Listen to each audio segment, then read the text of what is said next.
اعوذ باللہ من الشیطان الرجیم بسم اللہ الرحمن الرحیم۔ عزیزان من، آج نومبر 1982 کی 5 تاریخ ہے اور درس قرآن کریم کا آغاز سورہ النجم کی آیت 19 سے شروع ہو رہا ہے۔ 53/19 ہے۔ آپ کو یاد ہوگا کہ پچھلے چند ایک درس ان کا عنوان مقام محمدی یا مقام نبوت تھا، اور جس انداز سے قرآن کریم نے پھر نبوت کے مقام کا تعارف کرایا ہے تو وہ ہمارے الفاظ میں تو وہ بیان ہی نہیں ہو سکتا۔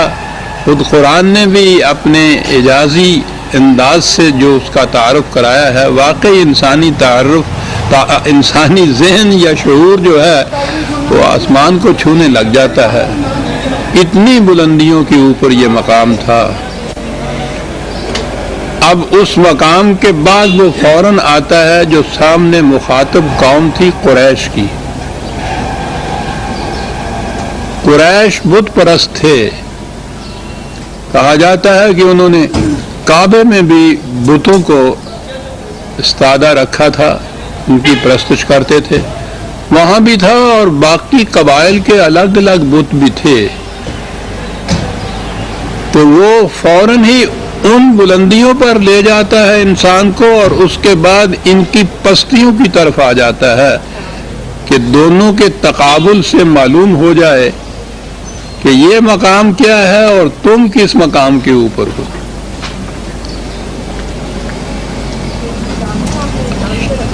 فوراً ہی وہ شروع کر دیتا ہے اس چیز سے۔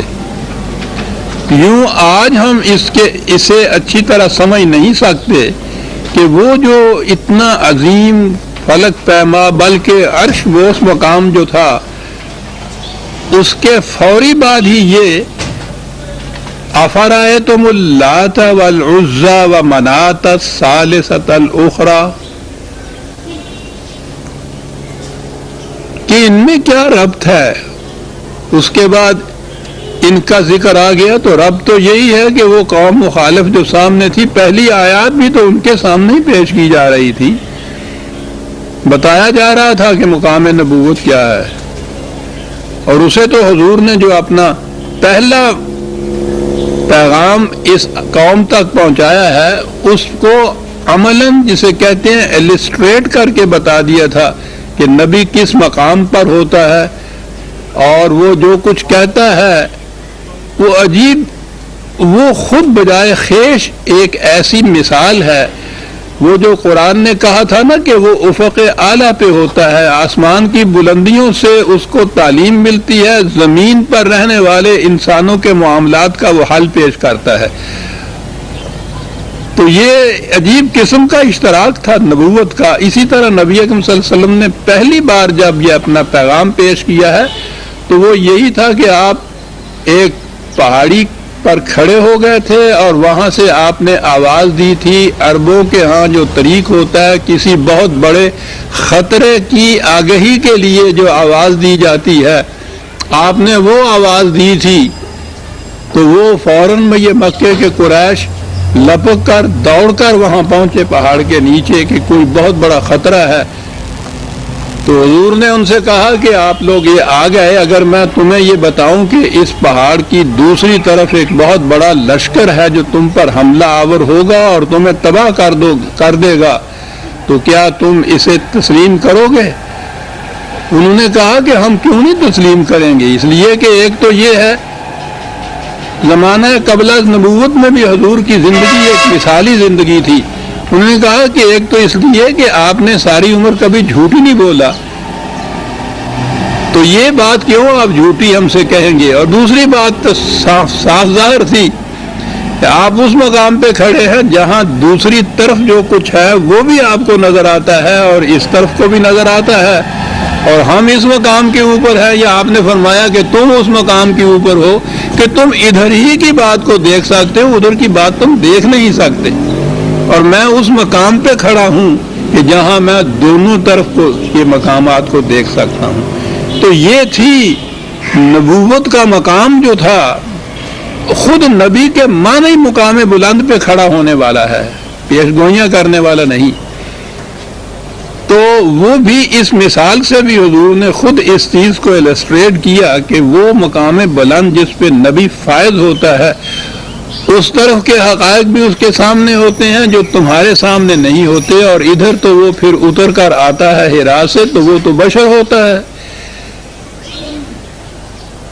تو اس قوم کو جب یہ چیزیں بتائی گئی، پہلے جتنا مقام تھا بلند ترین وحی کا، تو اس کے بعد پھر ان سے یہ کہا گیا، تو ربط یوں ہے کہ ان سے کہا گیا کہ یہ مقام ایک طرف، اور اس کے بعد پھر تم اپنے مقام کے اوپر نگاہ ڈالو کہ کیا مقام ہے کہ یہ پتھر کے ٹکڑے جنہیں تم نے خود تراش کر اپنے ہاتھوں سے یہاں نصب کر رکھا ہے، لا کے خود نصب کرتے ہو، ان میں اتنی بھی ہمت نہیں ہے کہ مکھی ان پہ بیٹھ جائے تو یہ خود اس کو اڑا سکیں، وہ بھی تمہیں کچھ کرنا پڑتا ہے۔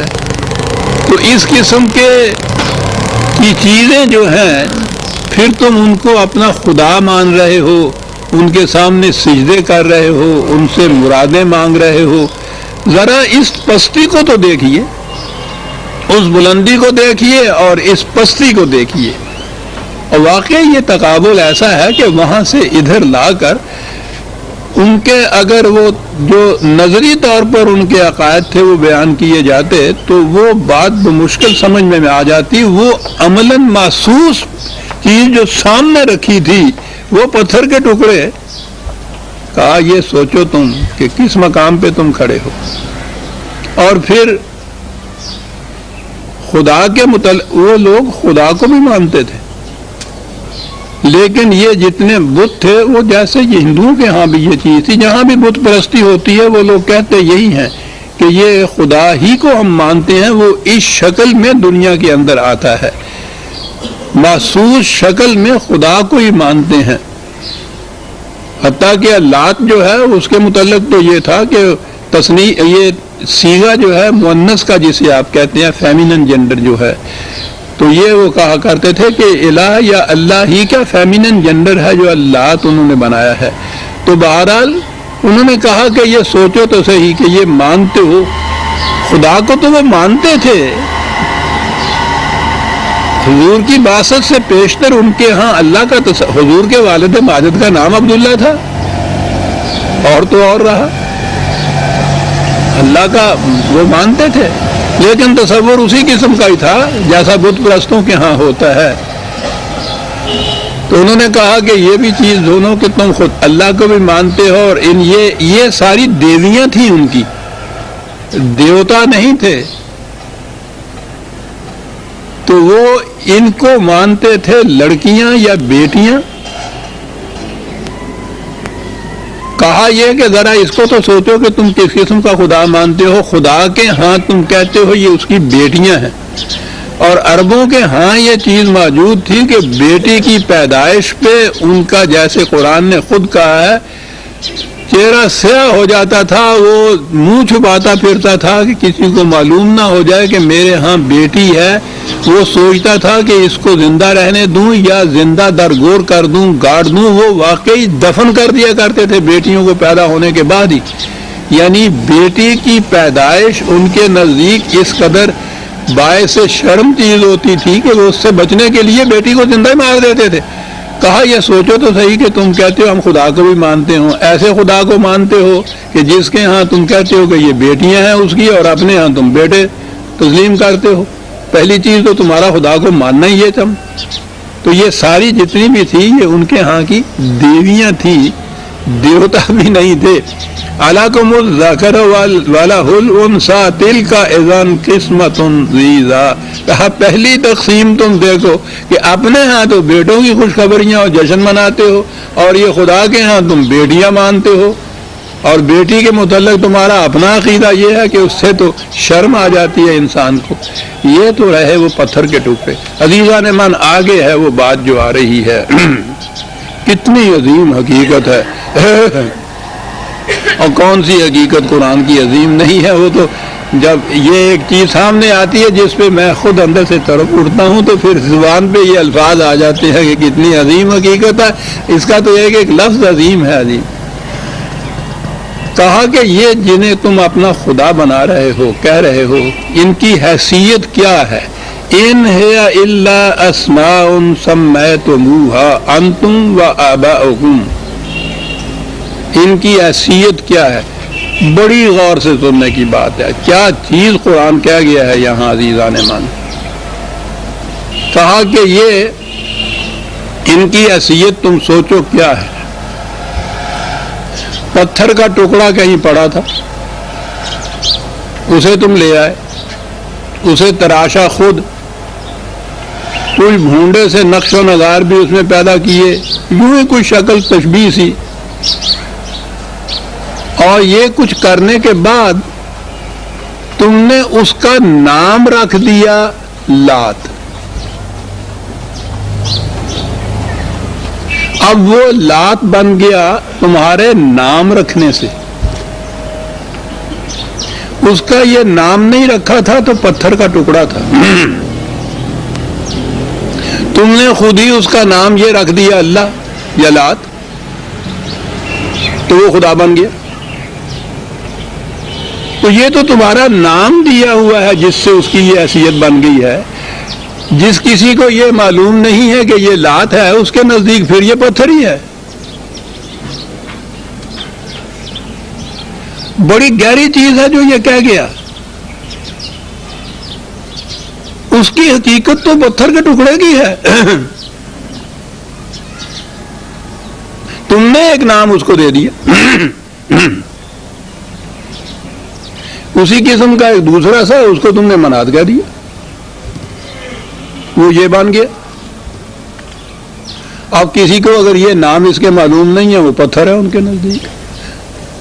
تمہارے یہاں اگر یہ بھول جائے، اگلی نسل آنے والی کو معلوم نہ ہو کہ کیا نام تھے یا کیا صورت تھی، ان کے نزدیک پھر پتھر. تو گویا ان کی جو انٹرینسک جو حقیقت ہے ان چیزوں کی، وہ تو وہی ہے جو پتھر کے ٹکڑے ہوتے ہیں. نام تم نے ایک ان کا رکھ دیا تو اس کی بنا پہ یہ ساری ان کی عظمت جو تھی وہ قائم ہو گئی. نام ہٹا دیجئے ان کا، یہ پتھر کے پتھر رہ جائیں گے.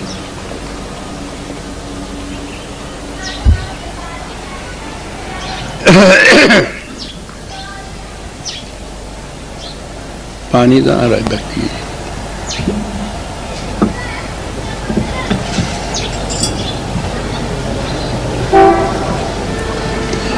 ایک چیز ہے وہ فی الحقیقت اپنی خاصیت کچھ رکھتی ہے، وہ شے ہوتی ہے، اس کی ہستی ہوتی ہے، اس کی خاصیتیں ہوتی ہیں، اس کی صفات ہوتی ہیں، اس کے خواص ہوتے ہیں. گرم ہے جی، مجھے دے دیجیے.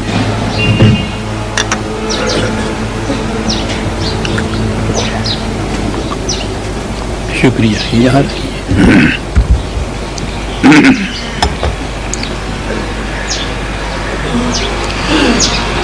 پانی اس کی خاصیت، وہ اپنا وجود رکھتا ہے، اس کے خواص ہیں کچھ. پیاس بجھاتا ہے، زندگی بخشتا ہے.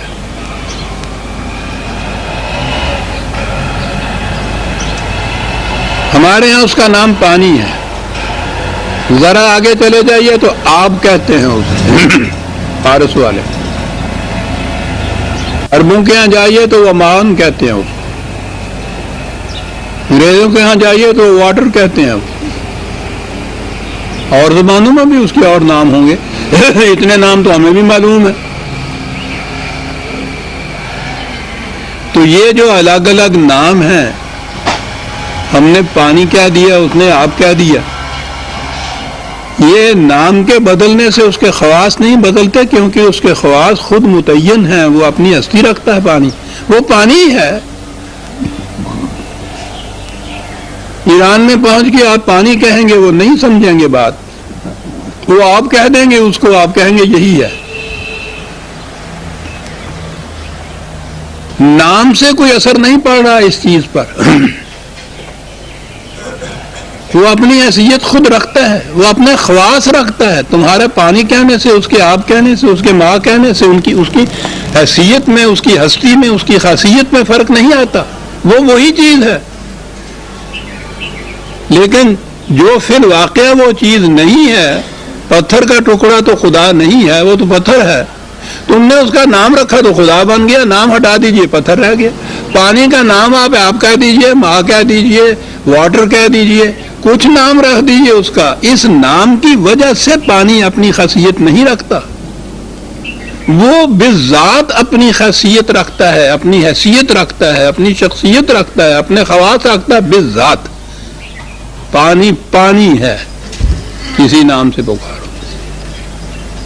یہ جو الفاظ میں نے کہے یاد آ گیا قائد اعظم مسٹر گاندھی کے ساتھ تو ان کی چپکلش رہتی تھی ہمیشہ.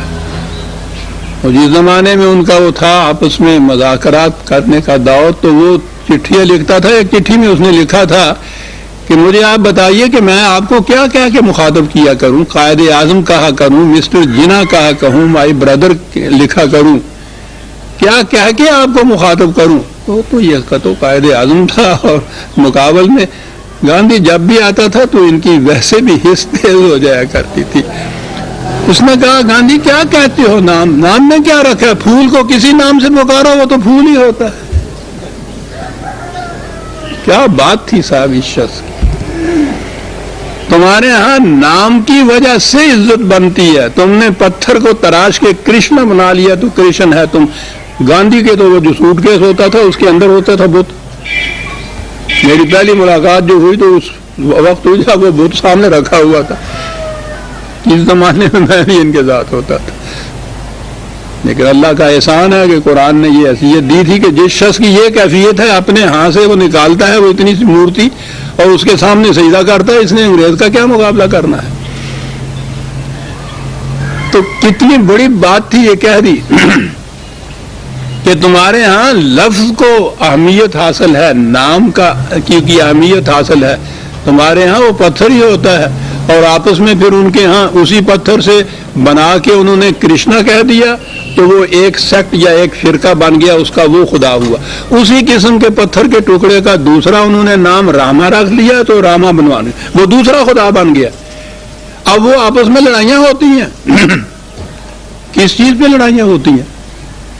وہ نام نہ رکھتے دونوں پتھر، اور اب بھی وہ پتھر باہر چٹانوں کی صورت میں پڑے ہوئے، وہاں تو نہیں لڑائیاں ہوتی ان کی.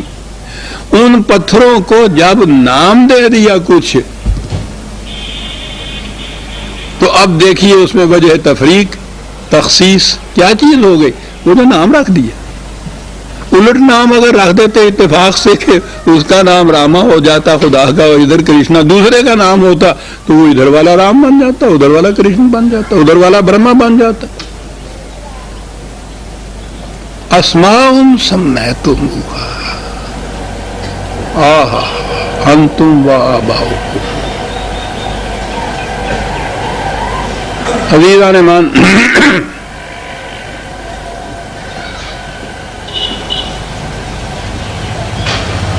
ہم مطمئن ہیں، فخر سے کہتے ہیں کہ بہرحال ہم بت پرست نہیں ہیں. بہت اچھی بات ہے. تو قرآن نے کہا ہے کہ بہت سے تم میں سے مومن کہلاتے ہوئے بھی مشرک کے مشرک ہی ہوتے ہیں.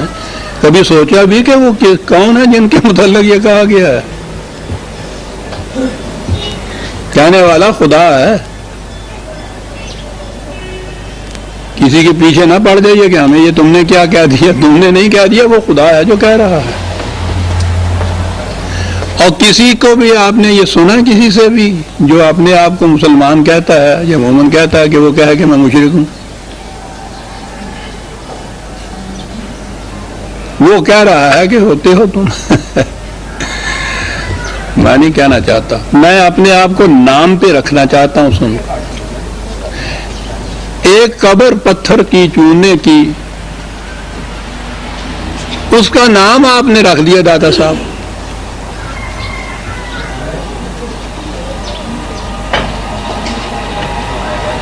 اگر وہ اسی طرح کی قبر رہتی اور وہاں یہ نام نہ رکھا جاتا تو جیسی وہاں ایک اور قبر ہے اسی قسم کی وہ قبر ہوتی.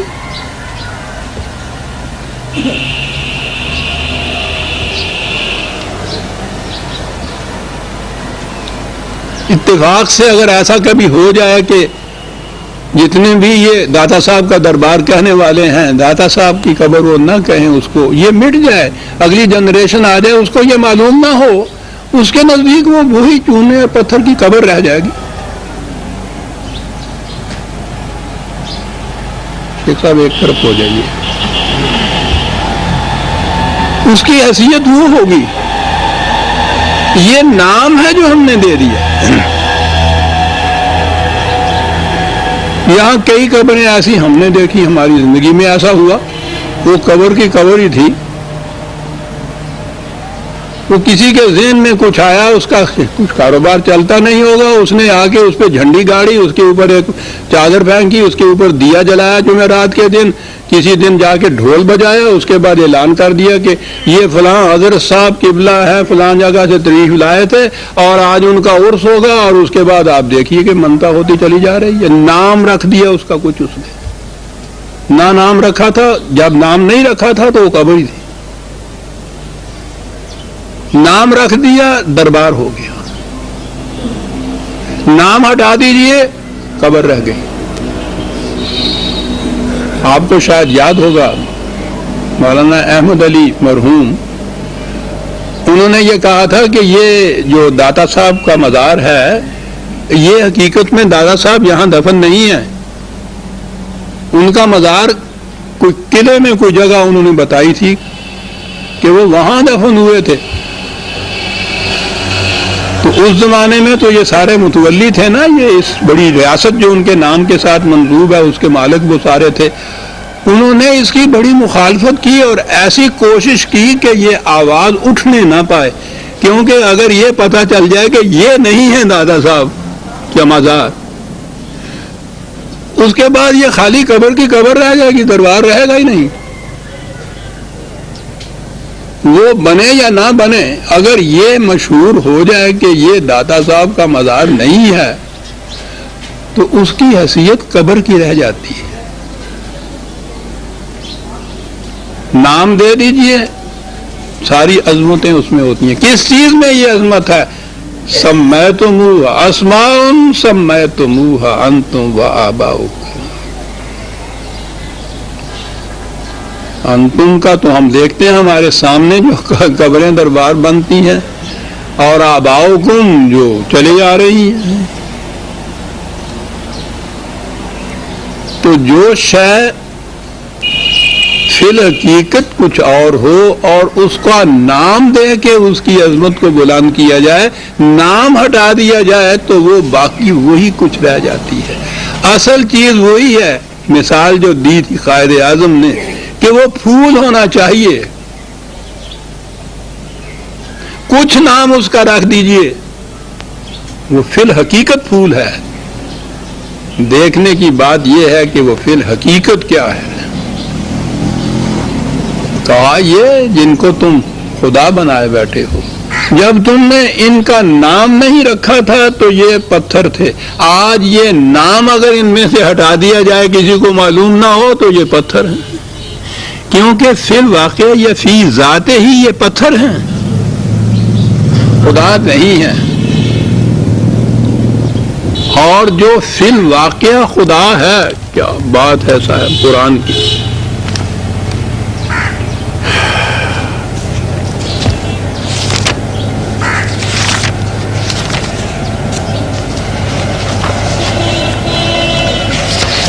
پھر سن لیجئے کہ فی الواقع ان میں کوئی قوت نہیں، کوئی اقتدار نہیں، کوئی خصوصیت نہیں، پتھر کے ٹکڑے ہیں، تم نے ان کا نام رکھ دیا، خدا کہہ دیا تو خدا ہو گئے۔ یہ نام نہ رکھو، پتھر رہ گئے۔ اس کا نام الٹ کے ادھر رکھ دیجئے تو پھر یہ لات کا مناد ہو گیا، مناد کا نعت ہو گیا۔ تو یہ فی الواقع تو ان کی یہ بات کچھ ہے ہی نہیں، یہ تو نام ہے۔ جو فی الواقع کچھ ہے، پانی ہے، فی الواقع پانی، آپ کہیے، ماں کہیے، واٹر کہیے، پانی پانی رہتا ہے، اس کی خاصیت وہی رہتی ہے، اس کے خواص وہی رہتے ہیں۔ پھول پھول رہتا ہے، کسی نام سے اس کو پکار لیجئے۔ کہا کہ یہ تو ان کی حیثیت صرف ناموں کی ہے. ایک ذات ایسی ہے جسے خدا ہونا زیبا دیتا ہے. وہ فی الواقعہ اپنا وجود رکھتا ہے، اس کے وجود میں کے اندر خدائی ہے، اقتدار اس کی ذات کے اندر ہے. نام کی بات نہیں ہے، نام اس کے بھی الگ الگ کئی ہیں صفات کے اعتبار سے، یہ ہیں الگ الگ، لیکن قل ادعوا اللہ او ادعوا الرحمن 17/110 کہا نام کے اوپر تم ضد کرتے ہو، بحث کرتے ہو. نام کی کیا بات ہے؟ ایما تدعو فلہ الاسماء الحسنی، اسے کسی نام سے پکارو، خدا خدا ہی رہتا ہے.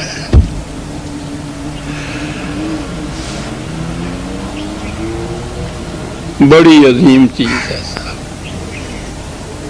وہ اس لیے الہ نہیں بن گیا کہ تم نے الہ کہہ کے اس کو پکار دیا تو وہ الہ حقیقی بن گیا، سارے اقتدارات اس کے اندر سموٹ کے. یہ بات نہیں ہے.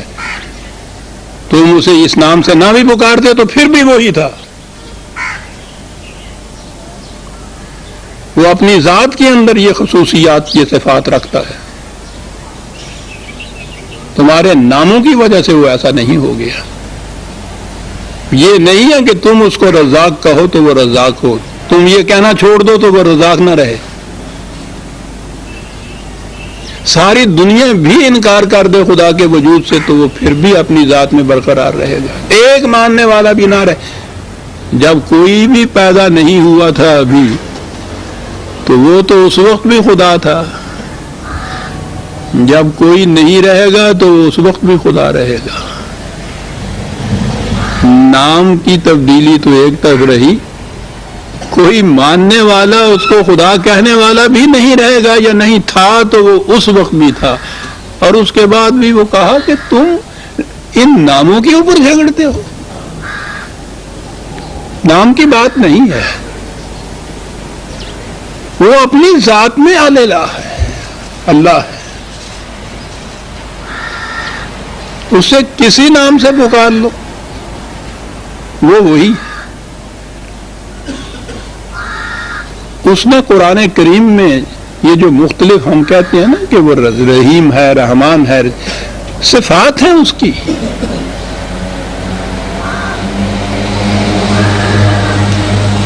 یہ اگر تم نہ بھی کہو پانی کے متعلق کا پیاس بجھاتا ہے، نہ بھی مانو تم تو پیاس بجھائے گا وہ جب تک پانی ہے اس کی یہ خصوصیت باقی ہے. ساری دنیا میں مل کے کہتے پانی پیاس نہیں بجھاتا تو پھر بھی انکار نہیں کیا جا سکتا. خدا خدا ہی رہتا ہے، کیونکہ وہ تمہارے دیے ہوئے ناموں کی وجہ سے ایسا نہیں بن گیا ہوا، وہ بذات ایسا ہے. آپ نے غور فرمایا کہ کیا بات کہہ گیا خدا. ادھر ان سے کہا کہ یہ ان ہی الا، کیا بات ہے اس انداز کی، اس کے سوا کچھ اور ہے ہی نہیں کہ تم نے ان کا نام یہ رکھ دیا تو یہ بن گئے.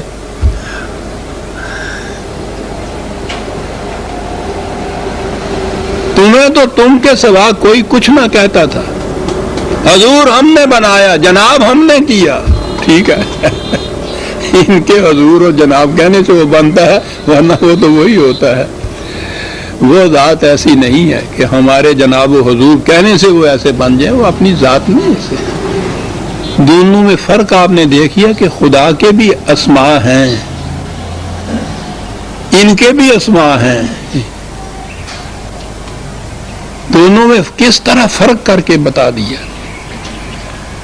کہ فرق کتنا ہے ان دونوں کے اندر. یہاں تو یہ پتھر کے بتوں کو ہی کہا ہے،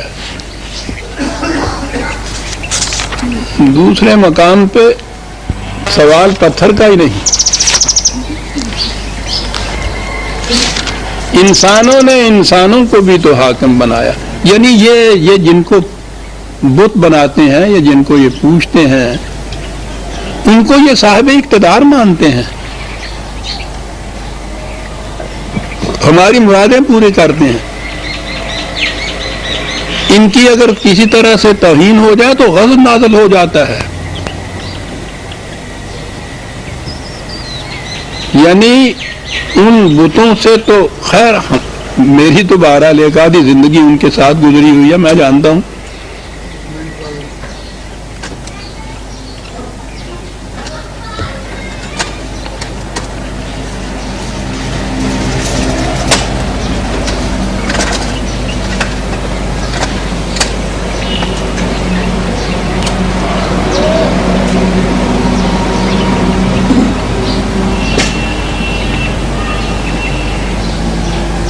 کسی بڑے مزار کی طرف پشت کر کے آ جائیے ادھر، اور اس کے بعد دیکھیے اگر وہ جو عقیدت مند ہے اس پہ بیتتی کیا ہے، روتا ہے، گڑ گڑاتا ہے کہ پتہ نہیں اب کیا عذاب مجھ پہ نازل ہو جائے گا، میں نے توہین کر دی حضرت صاحب کی. صاحب نذرانے مانگتا ہے، نیازیں دیتا ہے، توہین میں نے کر دی ان کی.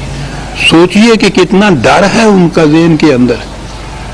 اپنے کمرے کی تنہائیوں کے اندر اگر ان حضرت صاحب کے جو زندہ بھی نہیں ہیں، قبر میں ہیں، ان کے متعلق کوئی بات شک شبہ کی گزرتی ہے تو وہ چیخ اٹھتا ہے کہ یہ شیطان نے وسوسہ میرے دل میں پیدا کر دیا، یا حضرت میں ایسا نہیں ہوں، میں تو آپ کو وہی کچھ مانتا ہوں، اب بھی وہی کچھ مانتا ہوں. ڈر رہا ہے، خوف کھا رہا ہے.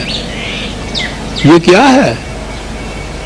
یہ جو دنیا کے حاکم ہیں ان کی حکومت تو صرف جسموں کے اوپر ہوتی ہے، یہ قلوب و اذہان اور اعصاب کے اوپر ان کی حکومت ہوتی ہے.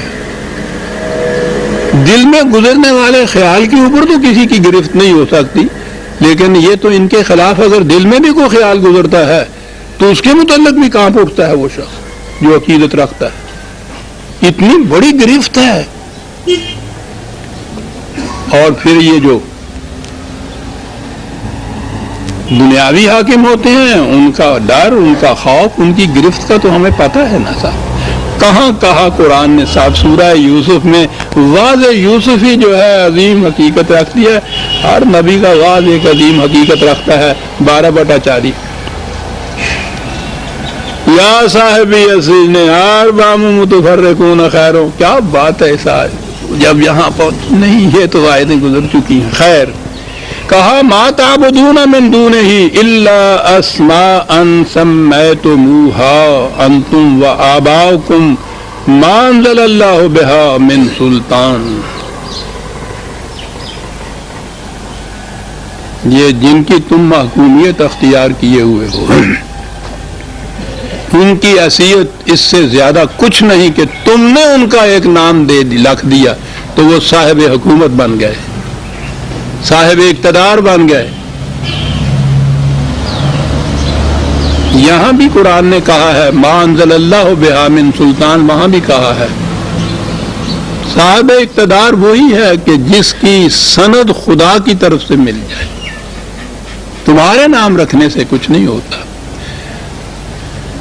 کہا جائے گا یہاں ما تعبدون، عام ترجمے جو ہوتے ہیں وہ یہی ہیں کہ تم جو پرستش کرتے ہو، پر وہ اس سے زیادہ کچھ نہیں، اور فوراً ہی توجہ بتوں کی طرف مبذول کرا دیتے ہیں.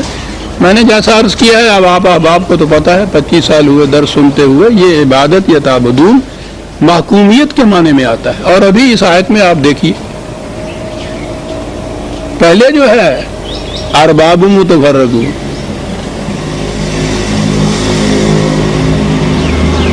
یہ نام ہیں جو تم نے رکھ لیے ہیں. ان الحکم الا للہ، بتا دیا تعبدون کے معنی کیا ہے. حق حکومت صرف خدا کو حاصل ہے، کسی انسان کو نہیں.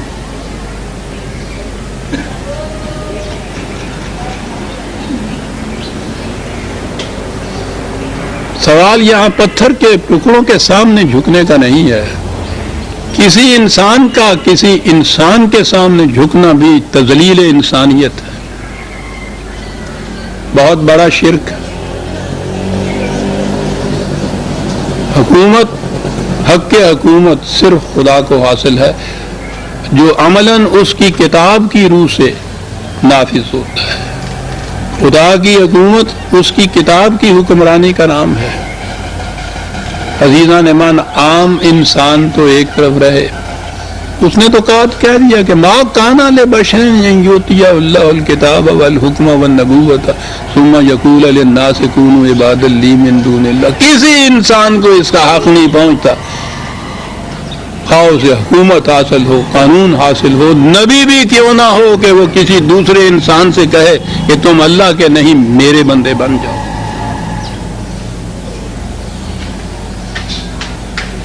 یوں ہی آپ نے کسی انسان کی محکومیت اختیار کی، شرک ہو گیا. لا یشرک فی حکم ہی احدا، اس نے کہا ہے وہ اپنے حق حکومت میں کسی کو شریک نہیں کرتا. حضور نبی اکرم صلی اللہ علیہ وسلم کے متعلق نبی کہہ کے کہا کہ ان کو بھی حق حاصل نہیں ہے. حضور کو خود یہ فرمان ہے فاحکم بینہم بما انزل اللہ، تم بھی خدا کی کتاب کے مطابق فیصلے کرو. حکمراں ہے ایک وہی، باقی بتان آزری اپنے ہاتھوں سے تراشا ہوا پتھر کا ٹکڑا ہو یا اپنے تصور میں قائم کیا ہوا وہ قبروں والا خدا ہو یا اب تسلیم کیا ہوا زہرا آپ کے ہاں کا خدا ہو، جہاں بھی حکمرانی کتاب اللہ کی نہیں ہے وہاں یا آپ کے وہم کی کوئی حاکم ہو جائے گا، جیسے یہ دیوی دیوتا یا ارباب یا مزاروں کے، یا کوئی انسان ہو جائے گا، کہیں بھی ہو. باقی جتنے بھی ہیں وہ قرآن کہتا ہے، یا کہا ہے نا کہ یہ اسماء ہیں، نام رکھ دیے تم نے. حق حکومت تو اسی لیے وہ الہ جو اپنی ذات کا نام اس نے اللہ کا کہا ہے، تو وہ یہی الہ کے معنی صاحب اقتدار کے ہیں. اسماء سمیتموها انتم وآباؤکم ما انزل اللہ بہا من سلطان.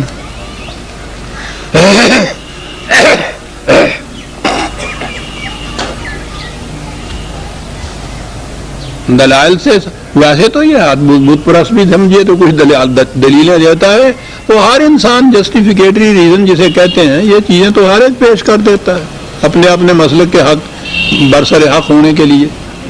کہتا نہیں، دلیل اور سند وہ ہے جو خدا کی دی ہوئی ہے. خدا کی سند پیش کرو کہ اس نے اس کو صاحب حکومت بتایا ہے، اس نے یہ کہا ہے کہ اس کے سامنے جھکو، پھر تو یہ بات ہے. تمہاری اپنی دی ہوئی دلیلیں نہیں.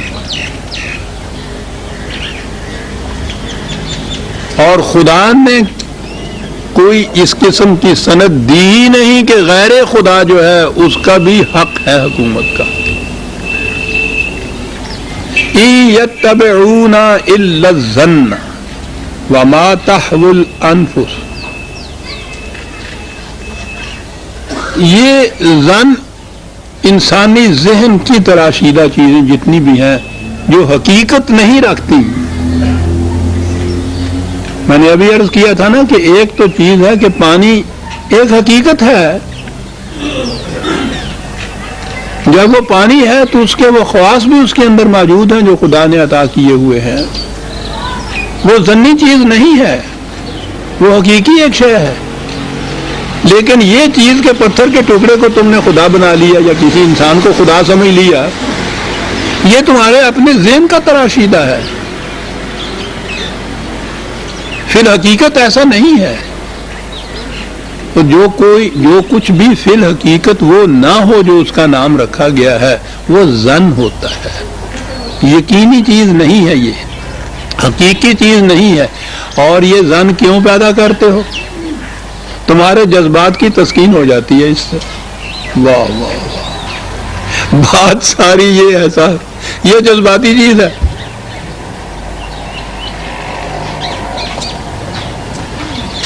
پانی پیاس بجھاتا ہے، جذباتی چیز نہیں. اس کے پینے سے جذبات کی تسکین نہیں ہوتی، وہ حقیقت ہے کہ پیاس بجھاتا ہے، پیاس کی تسکین ہوتی ہے. شراب جو ہے وہ جذباتی چیز ہوتی ہے. تمہارے ذہن کا پیدا کردہ پانی کا تالاب ہوتا ہے، اس کے پاس جا کے دیکھیے تو وہی قسم کا ریت، وہ اسی قسم کا صحرا ہوتا ہے. تو کہا یہ جتنی چیزیں تمہاری ذہن کی تراشیدہ ہیں جن کو تم نے خدا بنا رکھا ہے، صاحب اقتدار سمجھ رکھا ہے، وہ تم اس سے وہ کچھ پورا کرتے ہو تو تمہارے جذبات کی تسکین ہو جاتی ہے۔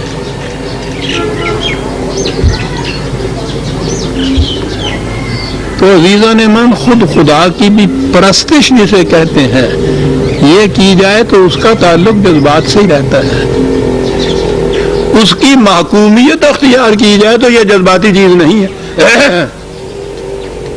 پھر تو یہ عملاً ایک چیز آئے گی، اس کا حکم تمہاری اطاعت کی گئی ہے، وہ اطاعت تو اس کی خدائی کو تم نے تسلیم کیا ہے، اطاعت نہیں کی ہے تو اس کو تم نے خدا تسلیم نہیں کیا ہے۔ یہ جذباتی چیز نہیں ہے، مذہب جذباتی چیز ہوتی ہے، اس میں جو بھی تم پرستش کی چیزوں کو رسوم جو اس میں تم ادا کرتے ہو جس قسم، تو اس سے تمہارے جذبات کی تسکین ہوتی چلی جاتی ہے۔ اس سے ہٹ کے پوچھا جائے کہ تمہیں کیا ملا ہے، بتا نہیں سکتے، ٹھنڈ پی جاتی ہے جی کلیجے نو، ٹھیک ہے جی، تیرے نو پی جاتی ہے، میرے نو تو نہیں پیندی۔ کیوں نہیں پیندی؟ میں نے اسے خدا نہیں تسلیم کیا ہوا، جسے تم نے خدا تسلیم کیا ہوا یہ جذباتی چیز ہے۔ پھر وہی ہمارا پنجابی زبان کا محاورہ، بڑی عجیب چیز ہے، پیر مانندیاں نو کھاندا ہے۔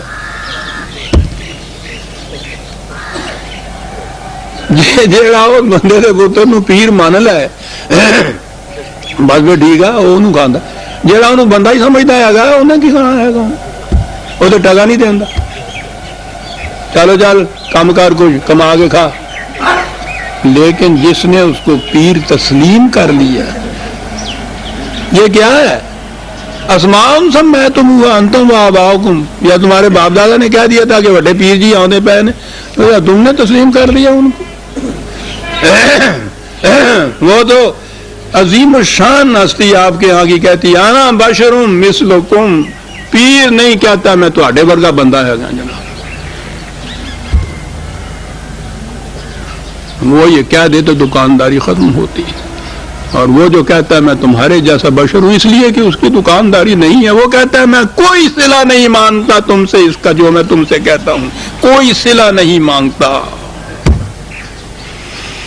ہدایت وہی دے سکتا ہے جو صلہ نہ مانگے، دکانداری نہیں ہوتی۔ کیا بات زن کے ساتھ کہنا ما تحول انفس، یہ ساری جذباتی چیزیں ہیں جو تم مان رہے ہو۔ مذہب جذبات کے قائم ہوتا ہے عزیزان ایمان، الدین جو ہے وہ حقائق کے قائم ہوتا ہے، اس میں اطاعت کی ہے آپ نے خدا کے حکم کی جو عملاً موجود ہے کہ کی گئی ہے، تو وہ تو پھر خدا کو خدا ماننا ہے۔ مذہب کے اندر اگر اپنے طور کے اوپر ہی تم نے تسبیح کے دانے کے اوپر گننا شروع کر دیا، اللہ کا نام لے دیا، تمہارے جذبات کی تسکین ہو گئی، خدا کو تم نے الہ نہیں مانا۔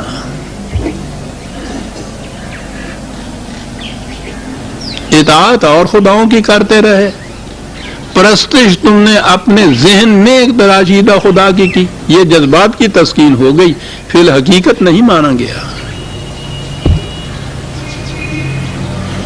یہاں اطاعت مقصود ہے، حکمرانی مقصود ہے اس کی کتاب کی۔ وما تحوى الانفس، اور بات آگے اگلی ٹکڑے میں صاف کر دی کہ میں لمبی چوڑی بحثوں کی بات ہی نہیں ہے، بات تو اتنی ہے کہ وَلَقَدْ جَاءَهُم مِّن رَّبِّهُمُ الْهُدَىٰ، اس کی طرف سے رہنمائی کتاب آ گئی، ہدایت آ گئی، سوال اب یہ ہے کہ اس کے مطابق کون چلتا ہے۔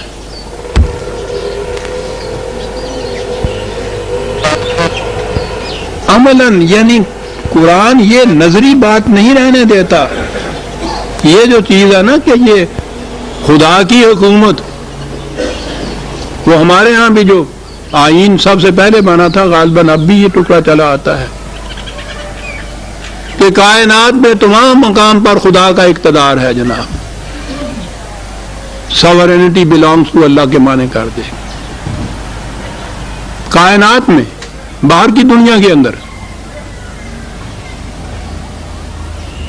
اپنی دنیا میں ہمارا اقتدار ہے، بھئی یہ تم کون ہوتے ہو؟ ہم خدا کے نام کے اوپر یہ اقتدار تم سے لیتے ہیں. اس کے نام پہ اقتدار. اس نے کون سی تمہیں یہ سند دے دی تھی کہ جاؤ میرے نام کے اوپر اقتدار لیتے رہو؟ کوئی ہے سرٹیفکیٹ آپ کے پاس ایسا؟ وہ تو اپنے رسول سے بھی یہ کہتا ہے کہ فاحکم بینہم بما انزل اللہ. وہ تو اس سے بھی یہ حق نہیں دیتا کہ خود فیصلے یہ کرو اور کہو یہ خدا کے ہیں. وہ کہتا ہے خدا کی کتاب کے مطابق فیصلے کرو.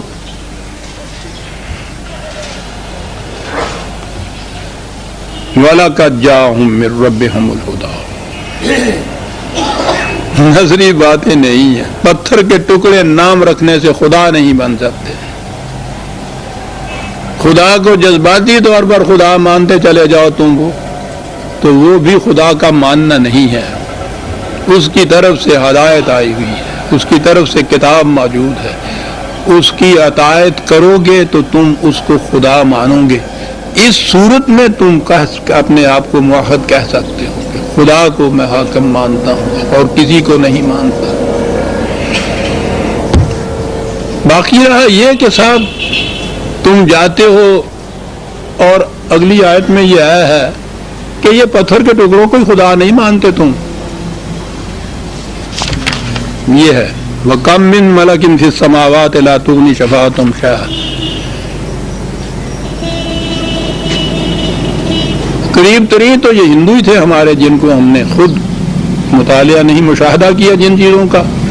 یہ جتنی فطرت کی قوتیں ہیں وہ ان کو بھی خدا مانتے. بادلوں کو خدا، گرج کو خدا، چمک کو خدا، آگ کو خدا، گنگا اور جمنا کو خدا، گائے اور بیل کو خدا. اصل میں یہ قوم جب آئی ہے ادھر سے تو یہ گنگا جمنا کی ترائیوں میں جب سیٹل ہوئے ہیں تو زراعت ان کی اکانومی تھی، ایگریکلچر اکانومی تھی ان کے یہاں کی. زراعت پیشہ پہلے زراعت. تو جتنی چیزیں کھیتی باڑی کے لیے ممد و معاون ہو سکتی تھی وہ خدا. گائے اور بیل خدا ہل چلاتے تھے، گنگا اور جمنا خدا پانی تھا. جہاں یہ دریا نہیں تھے اس لیے اندر دیوتا بارش خدا، بادل خدا، حرارت خدا، سورج خدا. یہ فائدہ دیتی تھی. جن سے ڈرتے تھے، شیر سے ڈرتے تھے، سانپ سے ڈرتے تھے، اس کے سامنے بھی ہاتھ جوڑ کے کھڑے ہو.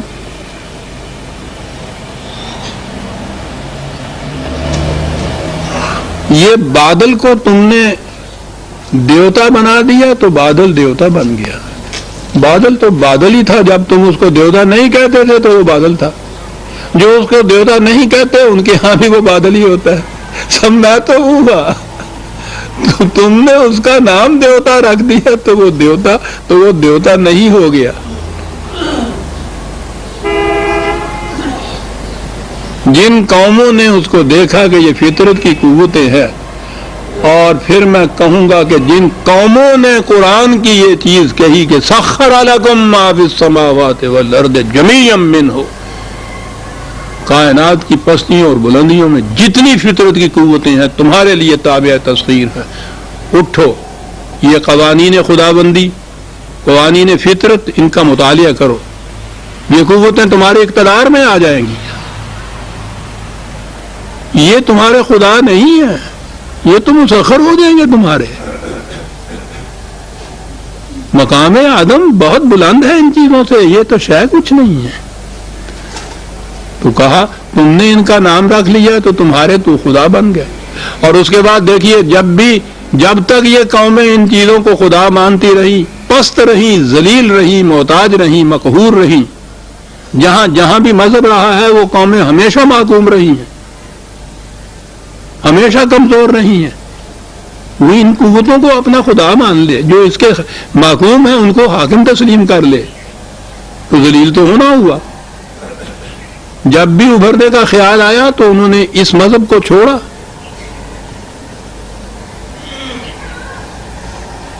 سیکولرزم پہ ہی آ گئے. صحیح مقام آدم پہ تو آ گئے، کم از کم مقام مومن تو بہت بلند ہے، آگے جا کر آتا ہے، اس مقام پہ تو آ گئے، باقی قوموں کے زمرے میں تو شمار ہونے لگ گئے۔ لیکن پتھروں کو خدا بنانے والا، قبروں کو خدا بنانے والا، ذہنوں کے اندر ان کا خوف جو ہے اس کو سمانے والا، یہ قوم وہ سیکولرزم کی قوموں کے مقابلے میں بھی نہیں آ سکتی عزیز مان، ان کی بھی محتاج رہتی ہے۔ کہ جائے کہ ساری دنیا سے منہ موڑ کر حنیفم وما انا من المشرکین، اعلان ابراہیمی حنیف، ہر طرف سے کٹ کے منہ موڑ کے میں صرف ایک ذات کی طرف جاتا ہوں، یہ ہے مقام مومن صاحب۔ کہا تم جاتے ہو ان کی طرف اپنی مرادیں مانگنے کے لیے؟ ان کے ہاں ہر ایک مراد کے لیے الگ الگ دیوتے ہوتے تھے، کروڑوں کی تعداد میں ہیں یہ دیوتے جتنے بھی ہوتے ہیں۔ عربوں کے ہاں بھی بہت سے دیوی دیوتا ہوتے تھے، یہ تو بڑے بڑے تھے، کہتے ہیں کہ وہ کعبے میں 365 کے قریب بت تھے۔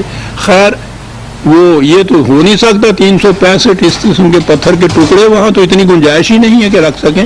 ممکن ہے ان کی وہ تصویریں بھی بناتے ہیں نا، یہ ان کی بھی پرستش کرتے ہیں، تو بڑی تعداد میں ہوتے، ہر مراد کے لیے، ہر تقاضے اور ہر ایک مطلب کے لیے الگ دیوتا بنایا ہوا۔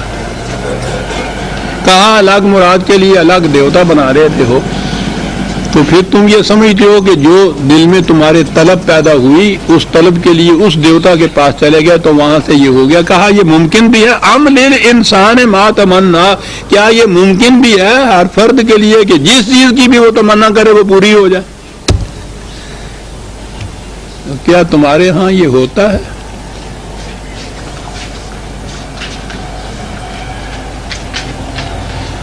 عزیزان من، پھر وہی بات آ گئی، میں نے عرض کیا کہ مجھے تو کسی فرقے سے تعلق نہیں ہے، ہم اپنی تمنائیں اپنی مرادیں لے کر پتھر کے ٹکڑوں کے سامنے جو یوں کھڑے ہوتے ہیں نہیں جاتے، ہم ان ٹکڑوں کے سامنے جاتے ہیں جو کھڑے بھی نہیں ہوتے، لیٹے ہوئے ہوتے ہیں۔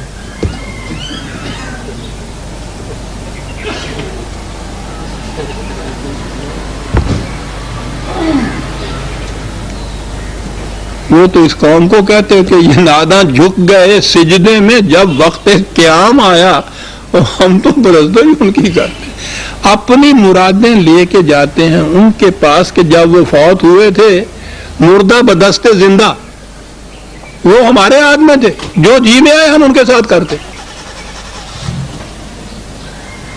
کسی نے آج تک سنا ہے کہ وہ مرنے کے بعد ان کی جو لاش مبارک تھی اس کے متعلق انہوں نے کہا کہ وہ نہ ہے ٹھنڈا پانی نہ پاؤنا، گرم پانی سے نہ لانا، یا مجھے یہاں دفن نہ کرنا، مجھے یہ کچھ نہ کرنا؟ سوال ہی نہیں، مردہ بدست زندہ۔ ان کے ساتھ تو جو کچھ جی میں آپ آئے اپنی مرضی کے مطابق کریں، یوں ہی آپ نے ان کو 1000 من مٹی کے نیچے دبا دیا، اب وہ تمہاری تمام تقدیروں کے اوپر حاکم ہو گئے، اب آپ اپنی مرادیں لے کے ان کے پاس جا رہے ہیں۔ میرے اللہ خدا کو ماننے والے، کہا کہ یہ کچھ ہوتا بھی ہے جو تم لے کے جاتے ہو تو ہر مراد پوری ہو جاتی ہے وہاں سے؟ چلیے ہر پوری ہو جائے پھر بھی فریب میں آ جائے، نہیں پوری نہیں ہوتی تو اس کے بعد وہ کیا کر رہے ہیں کہ جی وہ اس میں بھی تمہارا بھلا ہی ہے جو نہیں پوری ہو رہی۔ چلیے صاحب پوری ہو جاتی جب بھی تمہارا بھلا تھا، نہیں پوری ہوتی تو جب بھی تمہارا بھلا ہے۔ انہوں نے تو دامن چھوڑنے ہی نہیں دینا نا، وہ وہاں جو ایک فوج بیٹھی ہوئی ہوتی ہے انہی قبروں کے اوپر جن کا روزگار چلتا ہے، روٹیاں چلتی ہیں۔ کہا یہ ہوتا ہے کہیں؟ یہ نہیں ہے، آؤ خدا کے نظام کے تابع زندگی بسر کرو، تمہاری موجودہ مرادیں تو ایک طرف رہی، آنے والی نسلوں کی مرادیں بھی پوری ہو جائے گی۔ فَلِلَّهِ الْآخِرَةُ وَالْأُولَىٰ، آؤ کبھی خدا کے اقتدار کے نیچے بھی آگے دیکھو، پرستش نہیں خدا کی، اطاعت جو ایک نظام کے تابع ہوتی ہے، اس کی کتاب کی حکمرانی، اس کے مطابق نظام قائم کر کے دیکھو، جس کی پہلی شرط یہ ہے کہ ہر فرد معاشرہ کی اور اس کی اولاد کی رزق کی ذمہ داری اس نظام پہ ہوتی ہے. اس سے بڑی مراد اور کیا ہو سکتی ہے؟ کہاں آؤ، ان کی پرستشیں کرتے ہو تم، خدا کی بھی پرستشی کرتے رہتے ہو. خدا کے نظام کے تابع آ کے دیکھو، پھر دیکھو کہ کس طرح سے حال بھی تمہارا سنورتا ہے اور مستقبل بھی کس طرح سے تمہارا خوشنود ہو جاتا ہے.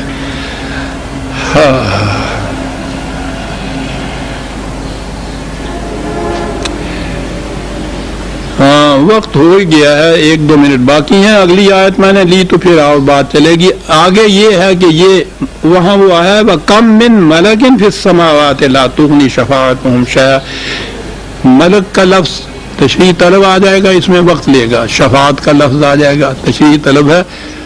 اور وہ تشریح اگر چھوڑ دیا جائے درس میں کسی چیز کو تو اگلا ہفتہ آپ کا جو ہے وہ شکوک و شبہات میں گزرتا ہے. تو میں اس لیے وہاں نہیں آپ کو لٹکتا چھوڑنا چاہتا، اس کو لیں گے ہی ہم اگلے درس میں خدا چاہے تو.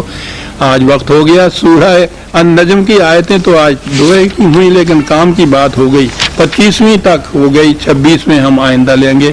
ربنا تقبل منا انک انت السمیع العلیم. شکریہ.